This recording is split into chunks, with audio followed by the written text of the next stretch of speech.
Isto quase a hora sexta, veio uma mulher de Samaria tirar água. Disse-lhe Jesus: dá-me de beber, porque os seus discípulos tinham ido à cidade comprar comida.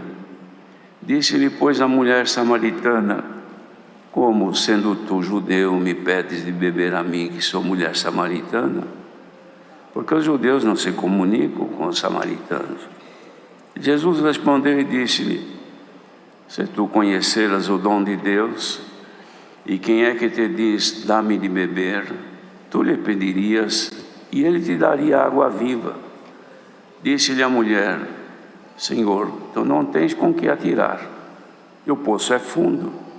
Onde, pois, tens a água viva? És tu maior do que o nosso pai Jacó, que nos deu o poço, bebendo ele próprio dele, os seus filhos e o seu gado? Jesus respondeu e disse-lhe: qualquer que beber dessa água tornará a ter sede, mas aquele que beber da água que eu lhe der nunca terá sede, porque a água que eu lhe der se fará nele uma fonte de água que salte para a vida eterna. Disse-lhe a mulher: Senhor, dá-me dessa água, para que não mais tenha sede e não venha aqui tirá-la. Disse-lhe Jesus: vai, chama o teu marido e vem cá. A mulher respondeu e disse: não tenho marido. Disse-lhe Jesus: disseste bem, não tenho marido, porque tiveste 5 maridos, e o que agora tens não é teu marido. Isto disseste com verdade. Disse-lhe a mulher: Senhor, vejo que és profeta. Nossos pais adoraram neste monte, e vós dizeis que em Jerusalém é o lugar onde se deve adorar. Disse-lhe Jesus: mulher, crê-me, que a hora vem em que nem neste monte, nem em Jerusalém adorareis o Pai. Vós adorais o que não sabeis. Nós adoramos o que sabemos, porque a salvação vem dos judeus. Mas a hora vem, e agora é, em que os verdadeiros adoradores adorarão o Pai em espírito e em verdade, porque o Pai procura tais que assim o adorem. Deus é espírito, e importa que os que o adorem em espírito e em verdade. A mulher disse-lhe: eu sei que o Messias, que se chama o Cristo, vem. Quando ele vier, nos anunciará tudo. Jesus lhe disse: eu sou, eu que falo contigo. E nisso vieram os seus discípulos e maravilharam-se de que estivesse falando com uma mulher. Todavia nenhum lhe disse: que perguntas ou por que falas com ela? Deixou, pois, a mulher o seu cântaro e foi à cidade, e disse àqueles homens: vinde um homem que me disse tudo quanto tenho feito. Porventura não é este o Cristo? Saíram, pois, da cidade e foram ter com ele. Até aqui somente.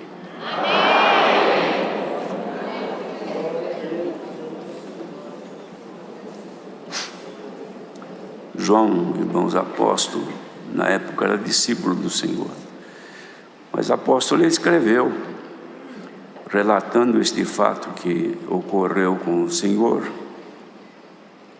que para nós é bastante conhecido, pois já quantas vezes Deus tem dado a sua palavra, tendo como referência a leitura deste capítulo,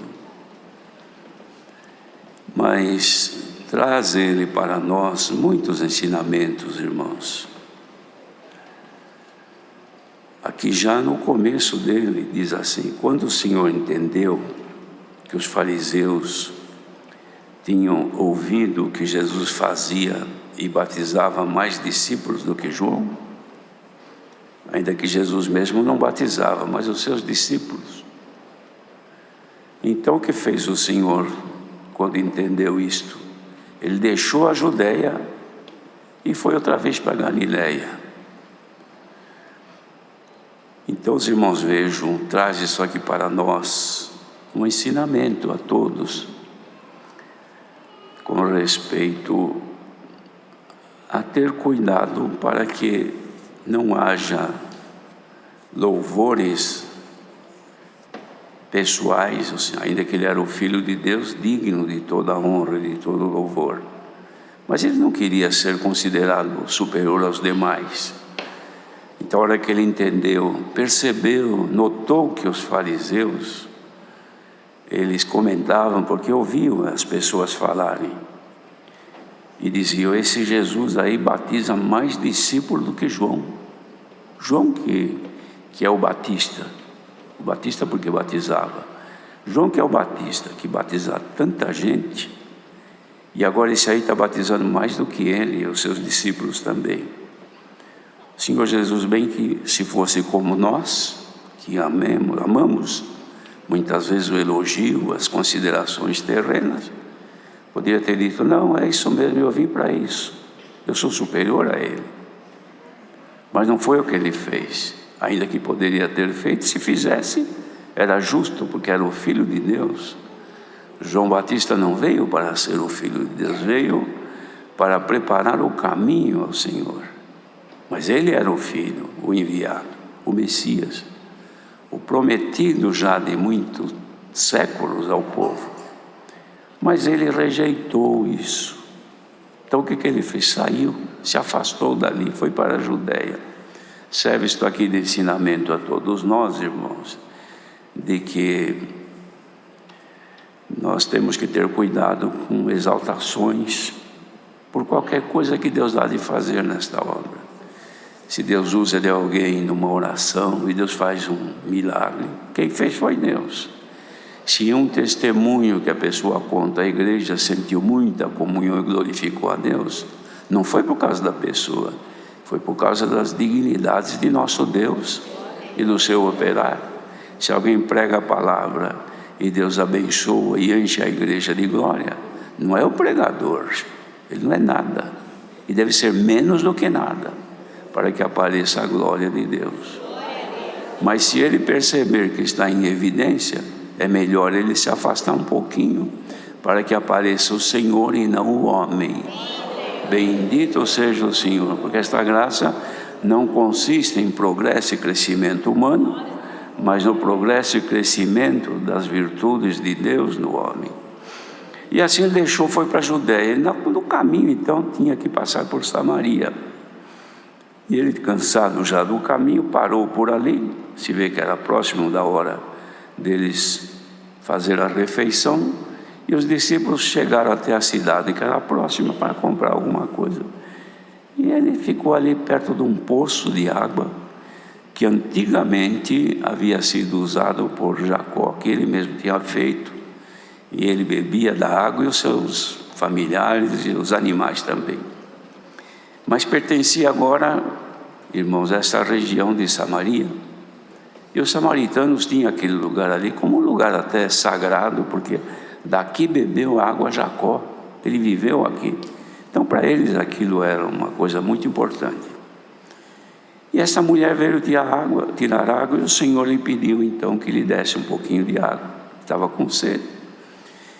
E começou ali um diálogo com esta mulher.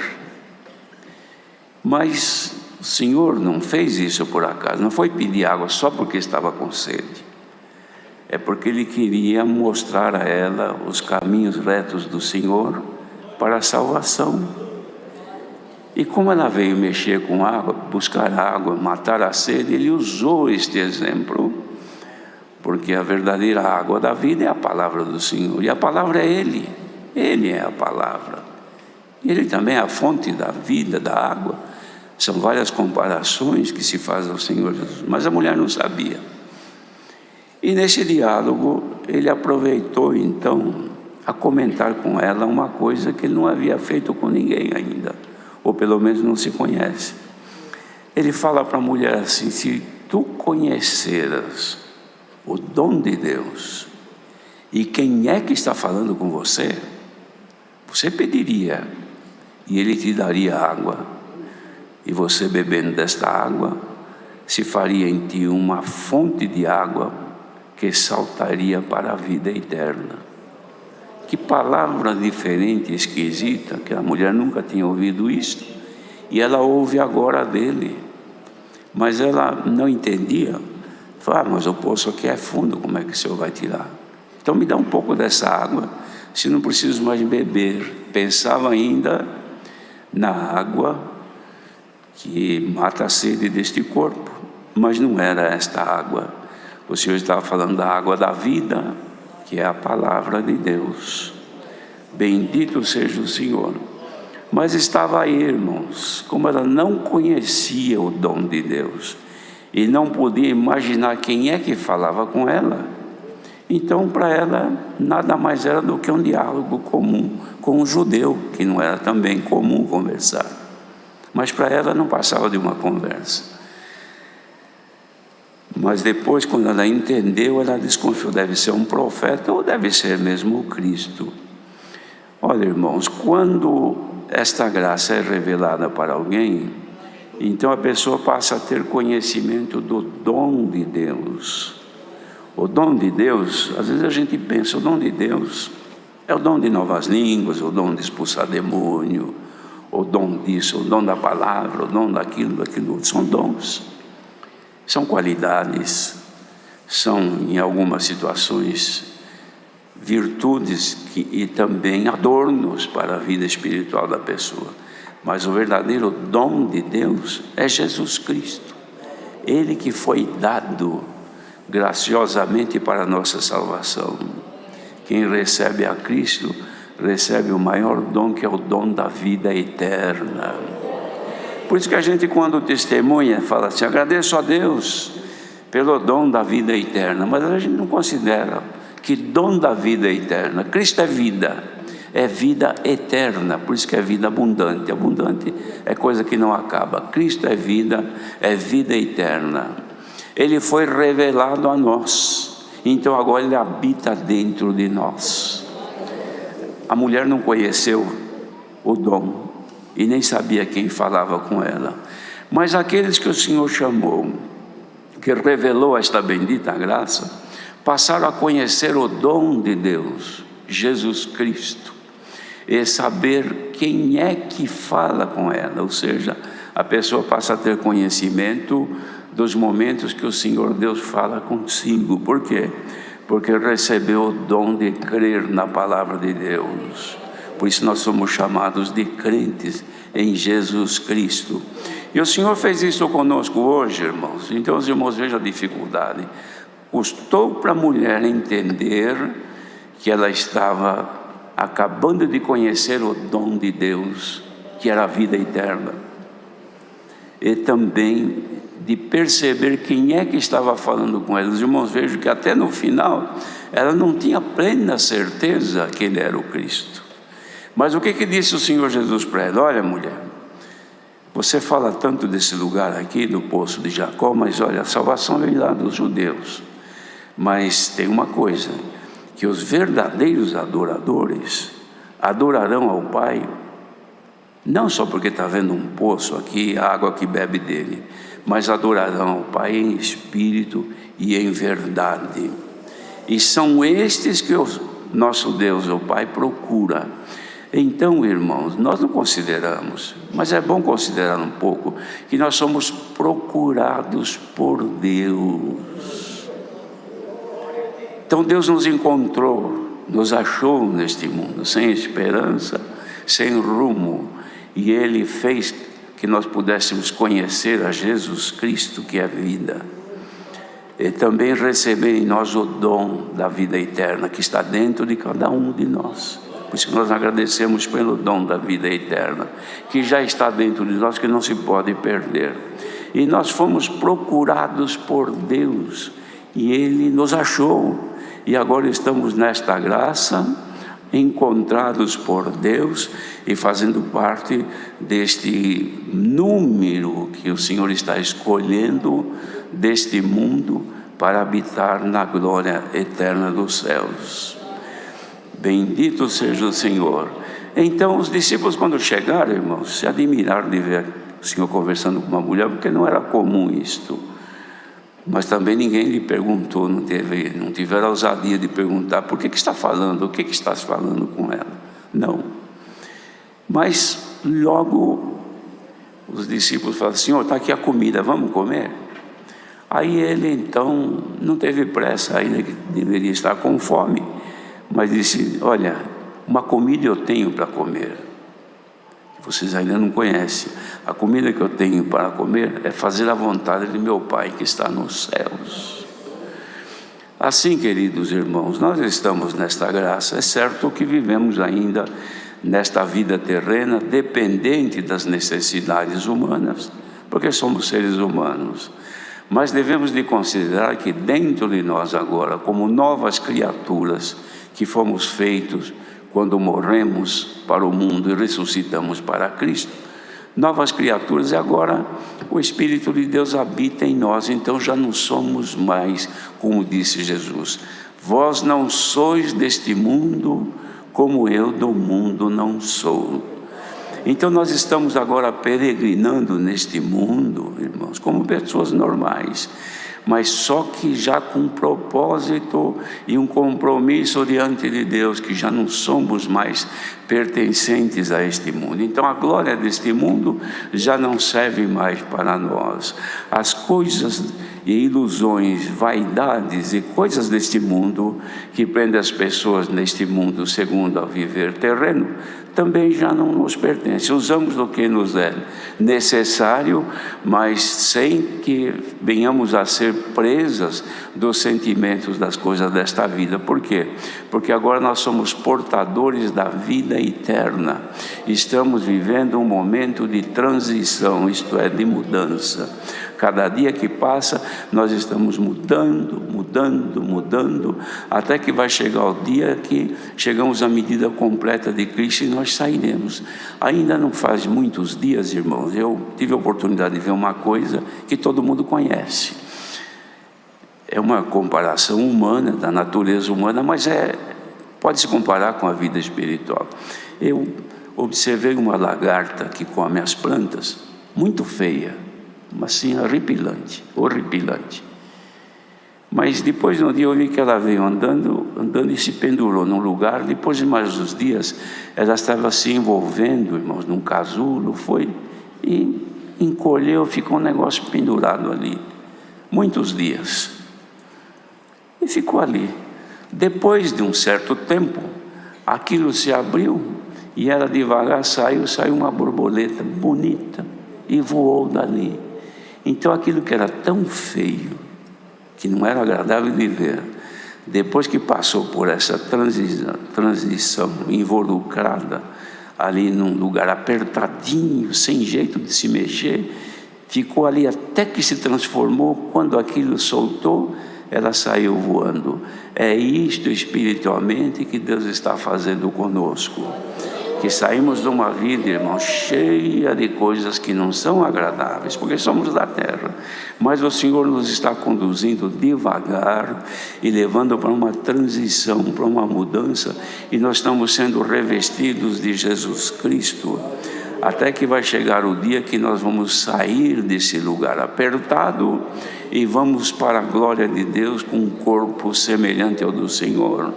E não vamos mais ficar presos às circunstâncias desta vida terrena, vida de sofrimento, de aperto, de aflições, de doenças e de contrariedades. Nós iremos habitar num lugar amplo de glória eterna nos céus, com um corpo que nunca mais vai perecer e não envelhece, porque lá não se conta dias como se conta aqui. Então compensa, irmãos, agora nos contentarmos com o que o Senhor Jesus disse, que o Pai procura esses que o adorem em espírito e em verdade. Sempre foi e deverá ser assim, irmãos. O efeito das palavras na graça do Senhor Jesus, voltado sempre para a nossa santificação, para a nossa consagração, para ir perdendo as características das coisas terrenas e humanas que não agradam a Deus e revestindo de Cristo, para que quando chegar o tempo, saiamos deste mundo já numa outra condição para a eternidade.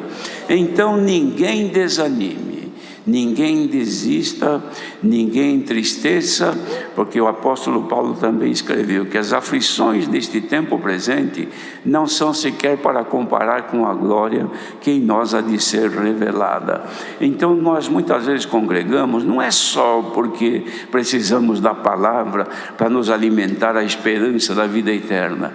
É claro que precisamos, mas muitas vezes também não é só isso. Buscamos porque a coisa está difícil, buscamos porque a doença está judiando, porque o aperto está aí, porque a tormenta é grande, e nós queremos ser libertos, nós queremos escapar de tudo isto, mas também temos um exemplo. O apóstolo Paulo, quando ele se consagrou bastante ao Senhor, logo veio a ele, irmãos, um sofrimento. Ele entrou numa situação muito triste, que ele escreveu aqui, que ele orou 3 vezes ao Senhor insistentemente por esta situação, que era um espinho na sua carne.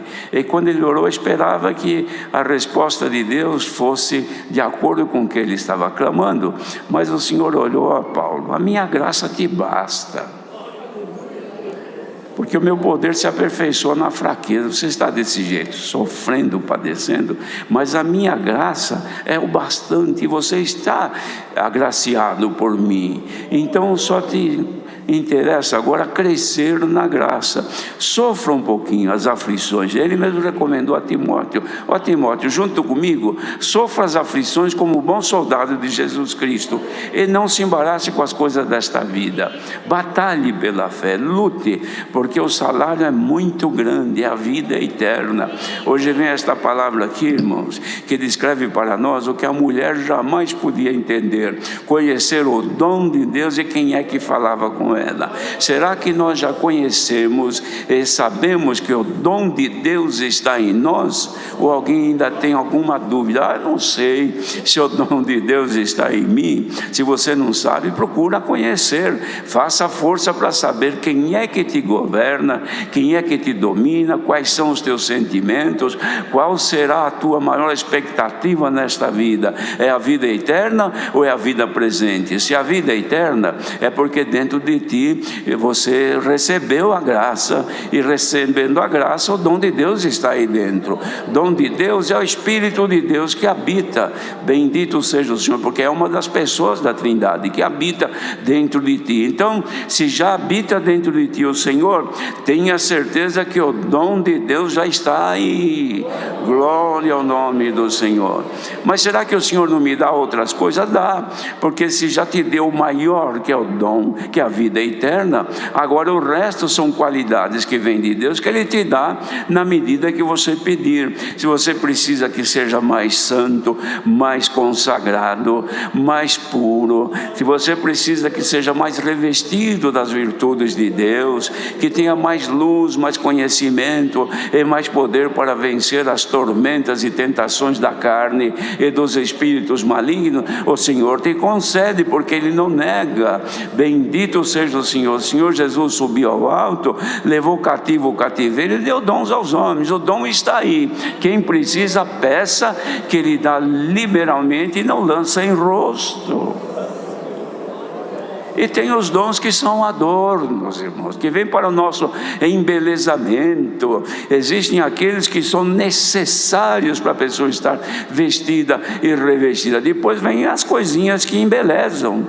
As mulheres principalmente são assim, a própria natureza humana da mulher é deste jeito. Não é somente a roupa que ela tem no seu corpo, mas tem outras coisas que ressaltam a sua beleza como sendo mulher. Então ela tem coisas que mostram, tem cuidados que ela tem, que enaltece as características físicas da mulher. Bendito seja o Senhor. E foi Deus quem fez assim. A mulher é diferente do homem. E nós, irmãos, não precisamos também ser todos adornados com aquilo que é dos céus. As qualidades e as virtudes para a salvação nós vamos buscando e vamos tendo. Depois tem coisa que nos deixa a nossa aparência espiritual melhor, mais atraente, mais belo, atraente não do mundo, mas de Deus. Porque quando Ele olha, Ele vê uma mulher que está sendo santificada, consagrada, mas nela aparecem outras boas qualidades, que enaltece a sua vida espiritual. É verdade que já está se preparando para herdar a vida eterna, mas ao mesmo tempo se embelezando. Bendito seja o Senhor. E nós, irmãos, neste caminho, nós devemos de dar toda a atenção para que ninguém se perca nesta direção de conhecer o dom que está em si, e saber e conhecer o Senhor Jesus que fala consigo. A mulher não entendeu. Será que a Irmandade entende quando Deus fala consigo ou não? Porque se não há essa compreensão, irmãos, é porque alguma coisa não está bem formada. Mas que Deus nos dê graça nesta manhã de podermos conhecer o Senhor quando chega perto de nós. Irmãos, imagino uma comparação que podemos usá-la. Marido e mulher, onde existe o amor conjugal, e um está ausente, ou o marido, ou a mulher, por algumas necessidades, não está presente. Mas aquele que fica, sente a falta da mulher. Tudo que vai fazer, se a minha esposa estivesse aqui, não era desse jeito. Ou se ela vai mexendo em alguma coisa, se ele estivesse aqui, era melhor. Não é assim? Porque estão ali para serem em dois. A igreja também não está para ser sozinha. Ela vai bem quando está em dois, ou seja, quando o Senhor está junto. Espiritualmente, nós estamos bem quando o Senhor está junto de nós. Quando Ele está ausente, a gente não se sente cômodo, não se sente livre, nos sentimos um tanto faltando alguma coisa. Espiritualmente acontece assim também. Quando há qualquer problema, qualquer necessidade ou alguma circunstância qualquer, a pessoa se sente sozinha, ora não sente nada, canta não sente nada, congrega não sente nada, mas está aí. É crente, conhece o dom, conhece. O Senhor chamou nesta graça, chamou, mas neste momento eu não sei. Mas, irmãos, vejam que quem for comprar comida foram os discípulos, mas quem ficou ali perto da mulher foi o Senhor. Quem é que fica perto de nós na hora que nós temos sede? Quem é que oferece para nós água da vida a hora que precisamos? É o Senhor. Então Ele não pode estar ausente. Se alguém está aqui e sente a ausência do Senhor, já há tempo que eu não sinto o Senhor, não sei o que está acontecendo, como acontece no casal, quando chega aquele que estava ausente, mas o amor existe, então a recepção, ela é calorosa, ela é feita de coração. Aquele que recebe de braços abertos, uma saudação. Não é assim, irmãos? Deve ser assim, para quem ama, não é para quem não tem amor, mas quem ama é desta maneira. Espiritualmente é a mesma coisa. Às vezes nós sentimos como ausentes, ou seja, o Senhor ausente de nós, e nós não sentimos nada, mas quando Ele aparece e que a presença de Deus nos toma, irmãos, é um encontro caloroso, é uma manifestação que traz alegria. A igreja não pode viver ausente do Senhor. Quem não está conhecendo o dom de Deus nesta manhã, abre o teu coração e conheça o dom de Deus, Jesus Cristo que fala conosco. Santo é o Senhor. Irmãos, nós não temos outra referência. Ninguém creia que só porque foi batizado e que agora sou crente, sou daqui, dali, assim por diante, que já é tudo. Não é não, irmão. Isso foi o primeiro passo. O resto agora tem que todos os santos dias estar aí de comunhão. Não, Ele está comigo hoje. Acordei agora, dormi esta noite, acordei, graças a Deus, mas agora eu fui orar, senti paz com Deus. Então Ele está aqui. Senhor, eu vou começar a minha vida, a minha luta hoje. Tu estás comigo ou não está? Onde Tu estás, Senhor? Bendito seja o Senhor. Vamos fazer, irmãos, esta pergunta agora. Quem não está devidamente afinado com o Senhor, diz assim: onde Tu estás, Senhor? Não posso viver sem a Tua presença. E se assim for, irmãos, para aqueles que estão sentindo saudades pela ausência, clame ao Senhor que ainda nesta manhã, neste santo culto, Deus se compadeça de ti e te diga: beba da água da vida, porque ela está dentro de nós, irmãos. É a palavra desta manhã. Que o Senhor nos dê graça de podermos sair daqui hoje na certeza de que conhecemos o dom de Deus e sabemos quem é que fala conosco. Quando a pessoa não sabe mais quem é que fala consigo, é porque perdeu a referência.